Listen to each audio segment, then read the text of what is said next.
It's your Scale Up Biz Coach, Lori McNaughton, coming to you with a webinar on it's called the 6 Pillars and 10 Steps to Scale Your Business Without Burning Out, or Building Yourself a Strategic Business Success Blueprint. This is a culmination of 21 plus years of coaching, plus another 10, 15 years of personal and professional development.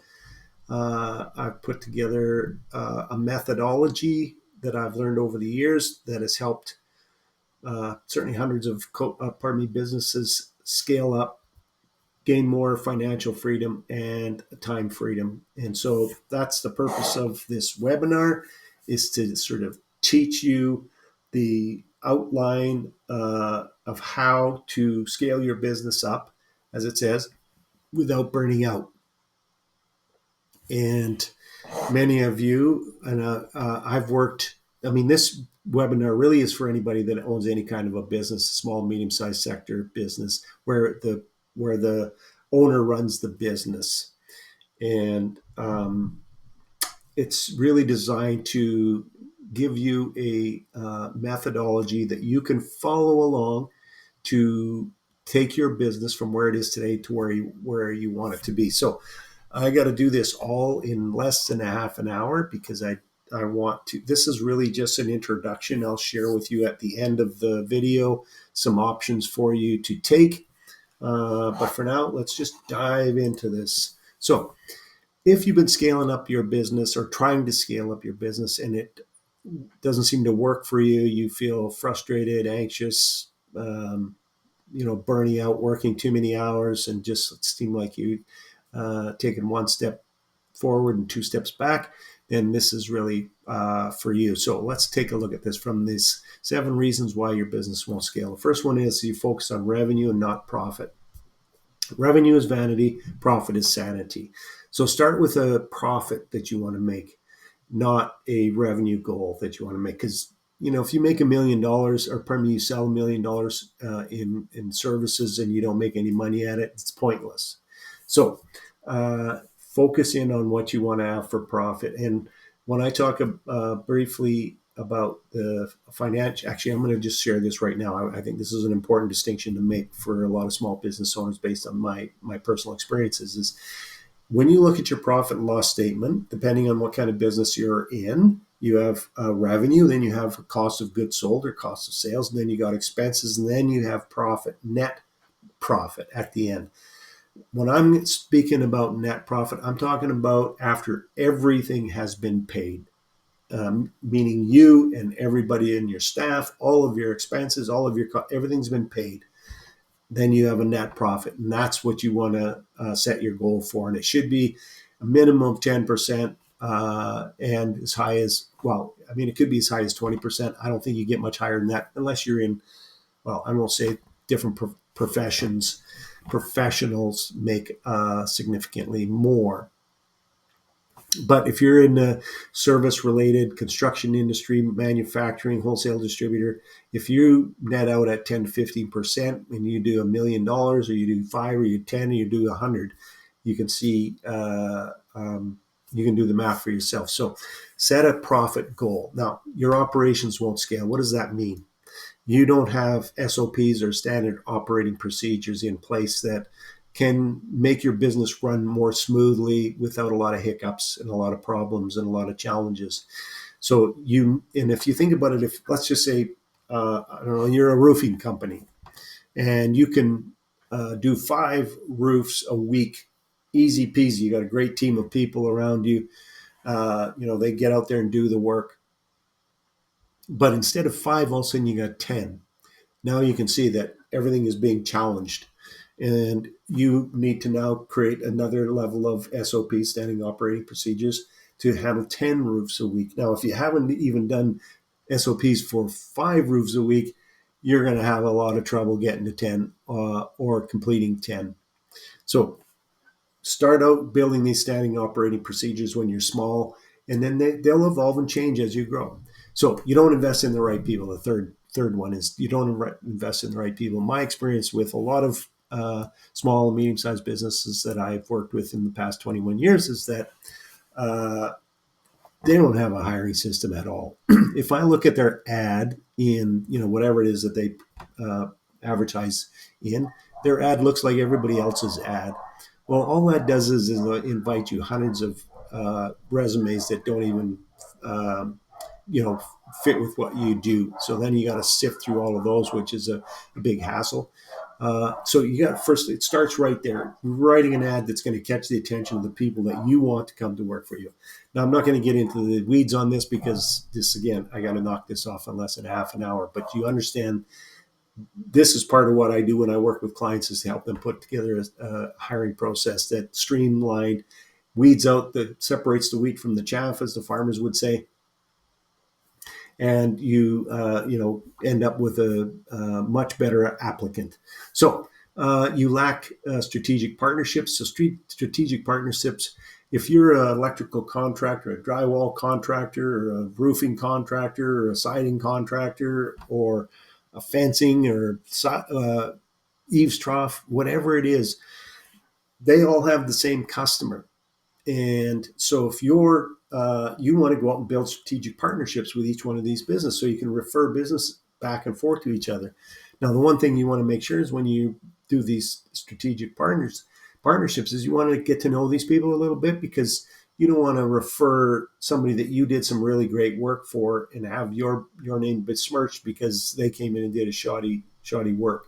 So do your homework, set up some strategic partnerships.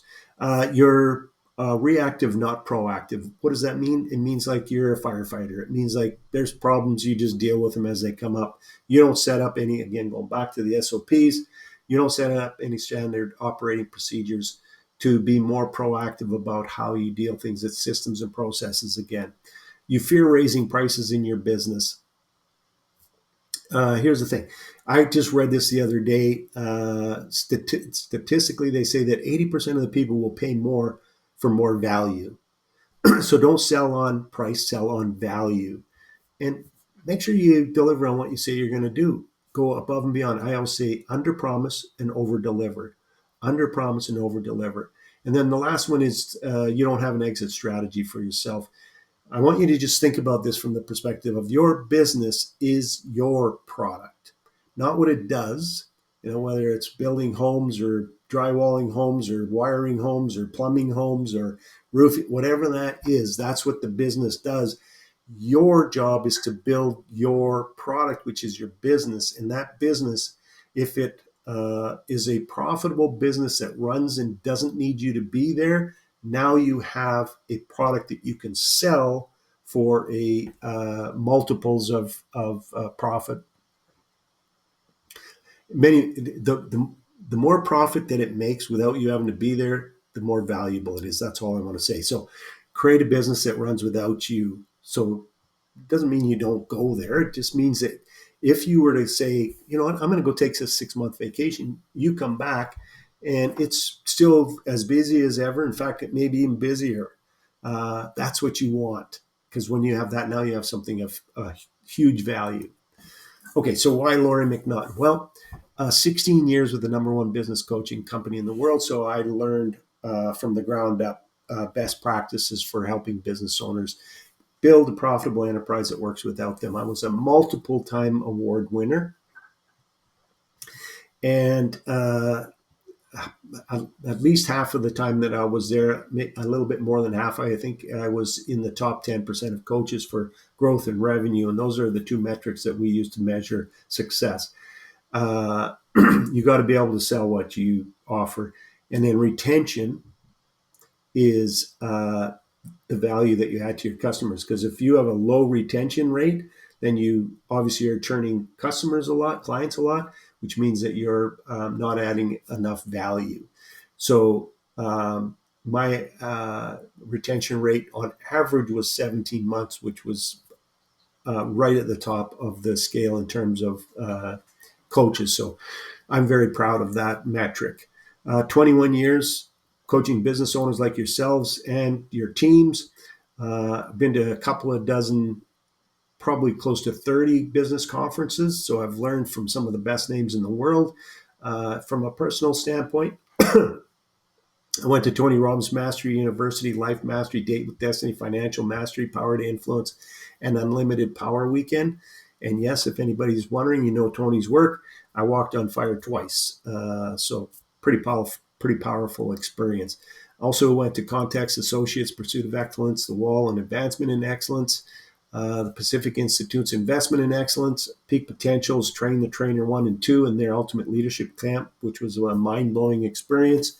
Master of Influence, and I was also a Toastmasters for 7 years. And I went to continuing education at our local university, mostly around sales and marketing. So, big change. That's what I look for. I don't look for small change in companies. Companies that want to do little things, I'm not really keen on getting involved with that because I don't think the return is enough for them. So companies that want to have big change, those are the ones I want to work with because the return is significant for them. So my vision is to create a world where every individual and business thrives, making the world a better place for all. The reason that I say that is because I think the strength of any country's economy is the strength of its middle class.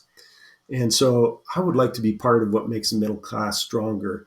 And what makes the middle class stronger is healthy, profitable, successful businesses. Now, my mission is how am I going to do that? Is to make personal and professional development accessible and affordable for everyone, empowering individuals and businesses so they can unlock the full potential of their company. You look at that list of personal development that I did, that was a lot of money that I spent on that. A lot of money, but it's all came back to me tenfold. So my point is that I know the value of personal development and professional development for myself. And then I know it from the perspective of the clients that I've worked with who embrace that, the exponential growth that they saw inside their companies and the selling themselves, and really unlocked and changed the full potential of what they're capable of doing inside their businesses. So that's my vision and my mission for myself. So what stops most people? Pardon me, it's fear. Pardon me, I'm just going to take a little drink of water.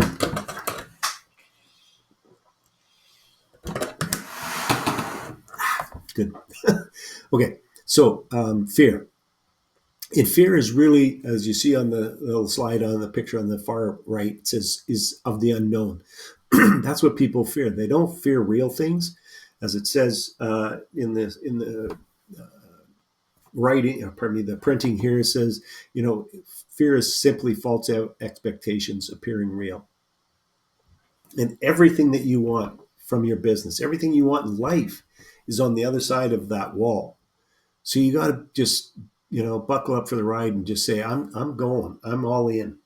Because there's too many things that can stop people. And statistically, like if you look at business failure in North America, it's astronomical. It's crazy. I'm not even going to say what it is. If you want to know what it is, look it up. It's easy to find. But the point of that is that what stops us from having the most exceptional lives is just simply fear. And that is false expectations appearing real. So let's get on the other side of that wall. So this webinar is really for any business owner. Now, I want to say it's owner-operated businesses, small, medium-sized sector. So that could be anywhere up to $100 million. And it's run by the business owner. And you have a team of people that is struggling, and you could see some more growth if you could change their beliefs, their values, and what they want to and tap into their intrinsic value. You're working way too many hours and you feel like the progress of scaling your business is slow and frustrating. You seem to take, as I said earlier, 2 steps forward and 1 step back. Your business has the potential, but the profits aren't where they should be. You have a lot of turnover with your employees, or you have some difficult employees that you need to make decisions about. Or if you want to scale up faster and smarter and with a whole lot less stress. That's the one thing I'm promising more than anything, is to lower that anxiety down to a manageable level, because I know that people that are under stress don't function at their best. So let's dive in and unlock some of these strategies here. So I created this 6 pillars to best first of all, organized the way I look at a business. It's based on 21 years of coaching businesses and experiences and a lot of reading books and going to business conferences, and of course being part of one of the greatest business coaching companies in the world for 16 years. So the first is the pillar is the vision and the mission and the core values of the company. The second pillar is understanding the financials of the company. And I put that in second because, first of all, the vision, mission, and core values is the foundation. But if you don't understand your financial statements, you're sort of flying blind. It's like going out onto the ocean with a ship with no rudder. Organization is understanding all the different pieces and parts of your business and all of the different roles and responsibilities, etc. Your team. So how do you hire the best people? How do you onboard the best people? How do you continue to train the best people? How do you make sure that they're well compensated and appreciated? That sort of thing. And then your pillar 5 is your customer experience. You want to wow the heck out of your customers. You don't want to, satisfactory is just a ticket to the game. You want to wow them. And then pillar 6 is your freedom. Now you got choices. You have a business that literally gives you a lot of financial freedom and time freedom. So let's start at pillar number 1. That's your vision, mission, and core values. I always look at it from the perspective of, let's say your vision was to climb Mount Everest. So your mission is how you're going to get there. So, who are you going to need to have on the team? What kind of training are they going to need? How many sort of rookies and professionals do you need on the team together? What kind of conditioning are they going to need? What kind of equipment are you going to need?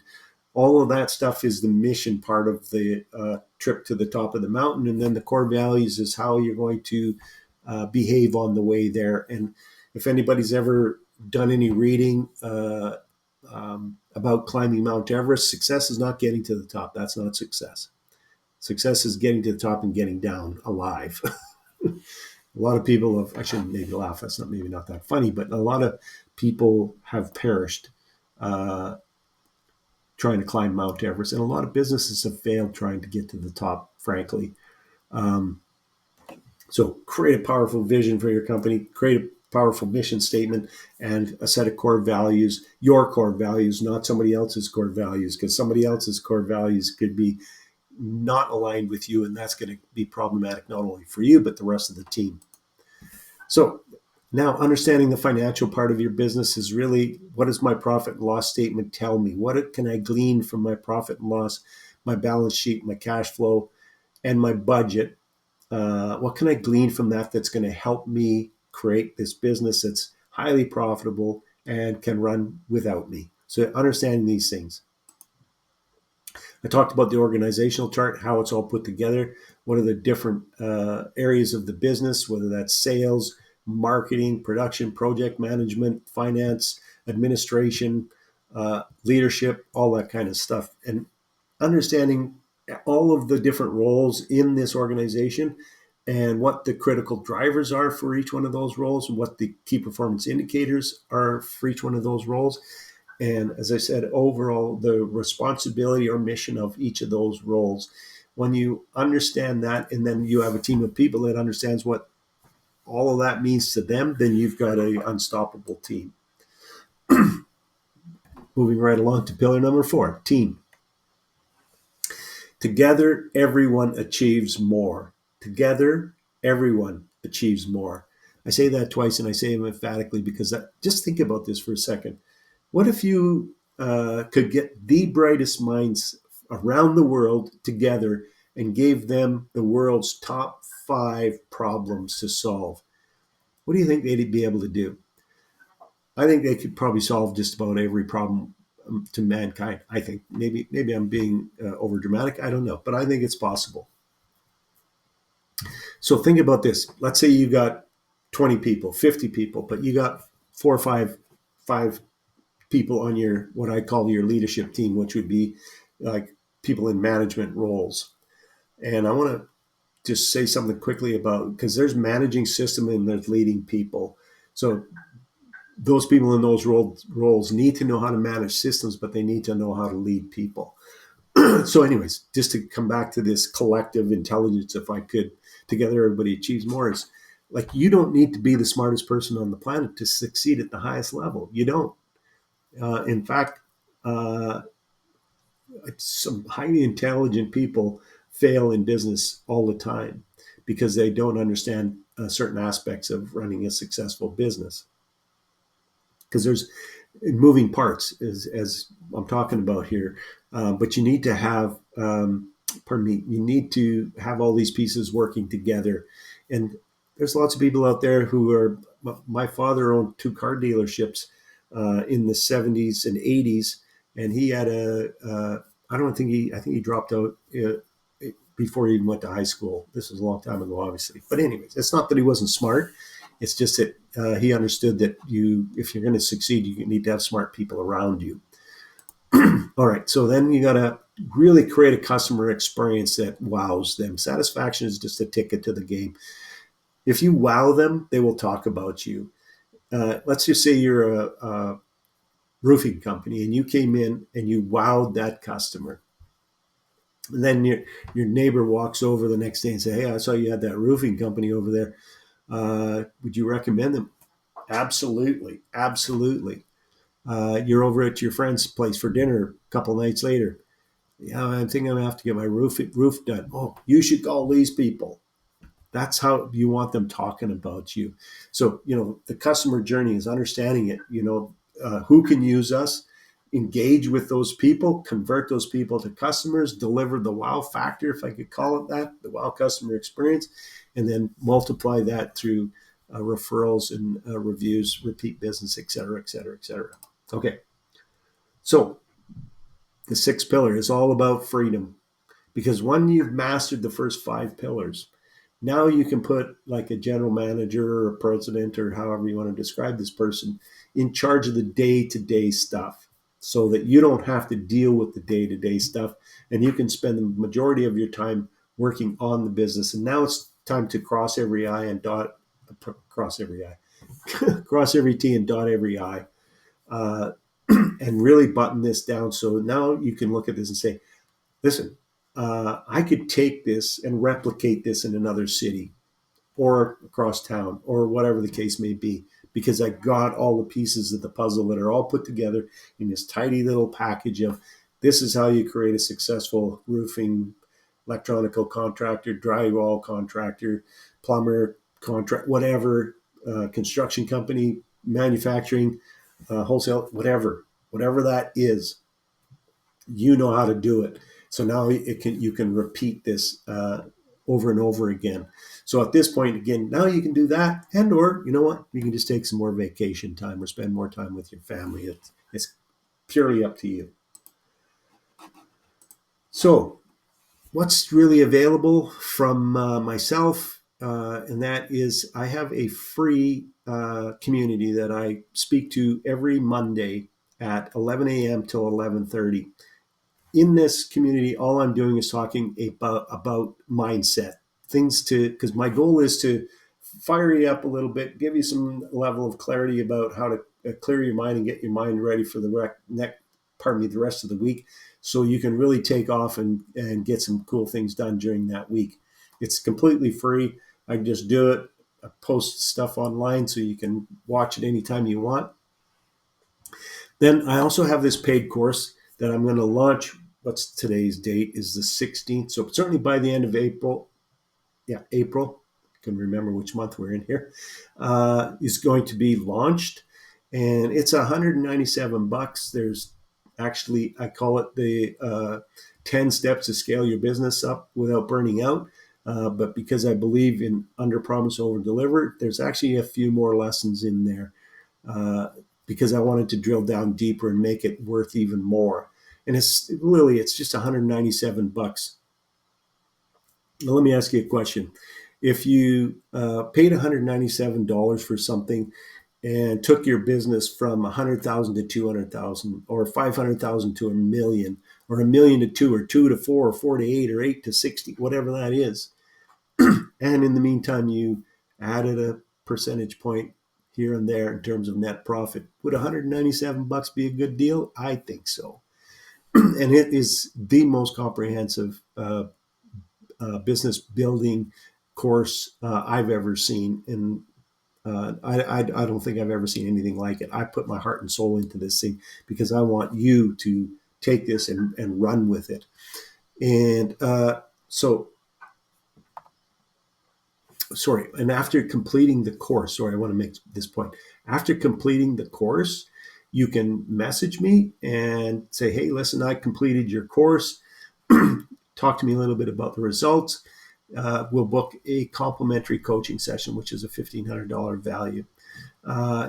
So then from there, depending on the size of your business, if it's on the smaller side, you might look at group coaching. It's $4.99 a month for 10 months. There's 2 lessons a month, hour and a half each lesson. We're going to walk through much of the stuff that I've talked a little bit about here today. We're going to button things down, tighten things up, and I'm going to do some coaching with individuals as well. And then at the end of doing that that group coaching, you'll also get a free complimentary coaching session worth $1,500. Now, also, if your business is bigger, so when I say bigger, I say literally it has to be on the other side of $1 million for sure. I would like to see you comfortably $1.5 million, $2 million before you thought about one-to-one coaching. But if you're highly committed to growing and you're highly committed to making a difference and you want to succeed and you want to go faster, we could talk about a program that would fit for you. But primarily, this one-to-one coaching is, I would say, businesses anywhere from 2 million up to about 10 million. And then after that, I have a mastermind program that if people want to stay plugged in to grow their businesses in beyond that, and it's more grown organically through the network of business owners. All right, so that's it. That's the presentation. Thank you for listening. I look forward to the opportunity to be of service to you. And don't let fear get in your way. Life's way too short. And like I said, I look forward to the opportunity to help you scale your business up, have a lot more fun doing it, and create more time freedom and money freedom for you. Take care, and I look forward to the day. Oh, by the way, if you want to, if your business is bigger and you want to have a conversation about one-to-one coaching would work for you, you can also go direct to my website. There's a link in there. You can book a discovery meeting into my calendar, and we'll have a conversation. We'll start there. Okay, thanks. Have yourself a great day. I wish all the best of success for you in the future.